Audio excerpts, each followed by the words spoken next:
So the one group now, and I just wanted to mention this too, if anyone Sure.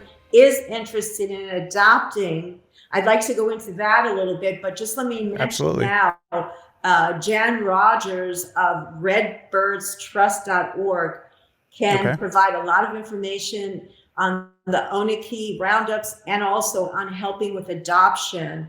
And we should Okay. talk a little bit about the government BLM's adoption program because it's coming up October 12th through the 19th. And Okay. Good. yeah, the thing is, we want to make sure that they get adopted by people that are the right people. Number one, what are the right people? Well, Sure. key number one, they're not going to sell them in a year, like you said, to slaughter, because Right. with adoption, they keep track of, this is from what I've learned, they keep track for about a year. They have to report back on this animal that they've adopted. And after Hmm. that, they can sell maybe $1,000 a head. So some people make a business of that. And that was in the expose by the New York Times.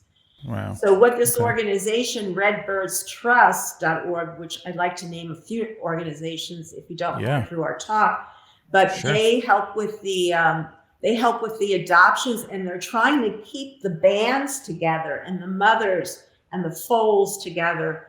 So they really make an effort to try to put it back together with what the BLM, who are Yeah. supposed to be protecting the Right. horses, are destroying. Yeah. Yeah. No, you're absolutely right, and I think that's a really good idea. Being able to adopt the horse so that we can continue protecting them. I think that's a really good idea. And for the folks that are looking into wanting to adopt, and I'll go ahead and make sure and post the links on this video here so that you guys can click on there, as well as Lindsey's shows where she talks about a lot more with more experts on what's actually going on out there in horse country. Thanks. Now, have you done more research on how the adoption works? For example, if somebody out there, for example, that's listening says, well, I have a ranch, I'd like to go out and adopt one of these horses.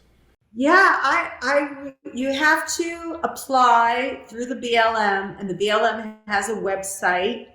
Actually, you go to their website and there'll be a link all about the adoption event that's coming up. Okay. But we want to encourage people, of course, that are serious about adopting. And we really would love to see a lot of these animals adopted in pairs or in groups. That's why we're really Yeah. kind of pushing for sanctuaries and to be supportive of sanctuaries like Sky Dog sanctuaries and others that are willing to take them.